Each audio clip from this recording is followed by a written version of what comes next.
Ըստ մասնագետների առողջության ոլորտում ծաղրոցի ծաղ առաջացնող նախագիծ է մոպեդներով կատարվող շտապ օգնության ծառայության ներդրումը։ Ես կարծում եմ, սա շատ լավ նախագիծ է։ Երևանյան խցանումների պայմաններում շտապ օգնության ծառայության արագ արձագանքման համար շուտով կօգտագործվեն մոպեդներ։ Այսօր տարեկան ամփոփի ճասուլիսի ժամանակ այդ մասին առլուր է մի հարցինի պատասխան ասաց առողջապահության նախարար Անահիտ Ավանեսյանը։ Այս մասին առաջին անգամ խոսվել է 2024 թվականին եւ այն ժամանակ եւս շուտով պետք է ներդրվեր նախագիծը։ Երևանի շտապ օգնության ծառայության կանչերը 2023 թվականի համեմատ 2024 թվականին շուրջ 14%-ով ավելացել էին, որն էլ այդ նախագծի ներդրման հիմնական պատճառն էր դարձել։ Առողջության իրավունք իրավապաշտպան հասարակական կազմակերպության նախագահ առողջության փորձագետ Անուշ Պողոսյանը կարծում է, որ այս նախագիծը չի աշխատելու հայաստանյան պայմաններում, որովհետև ՀՀ-ում մոպեդավար բժիշկներ գտնելը խնդիր է լինելու։ Իրենք հույսները դրել են կլինիկական օրդինատորների վրա, որոնք աշխատում են շտապ օգնության կայաններում, այսինքն երիտասարդ տղաների վրա։ Երբ որ ես Իսրայելում էի, իրենց շրջայց էի իրականացնում իրենց շտապ օգնության ծառայության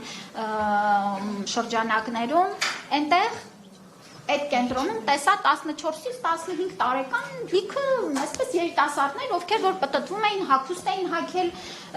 շատ տարբերվող, ասում են, բա ինչ են անում այս երեխեքը այստեղ, ասում են, որ իրենց ավագ դպրոցի երեխաները անցնում են հատուկ պատրաստվածություն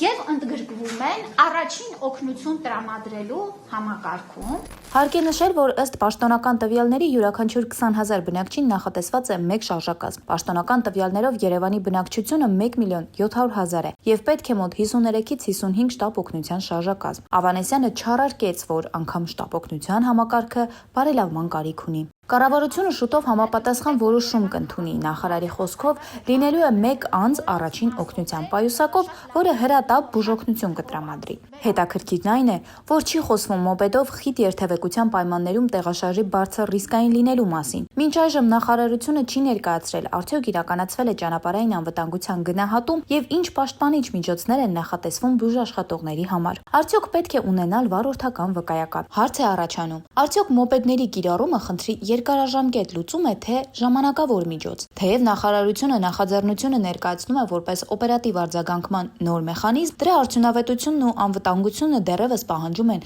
հստակ հաշվարկներ եւ հանրային քննարկում, այնինչ կառավարությունը հրատապ այն ընդունելու որոշում ունի արդեն։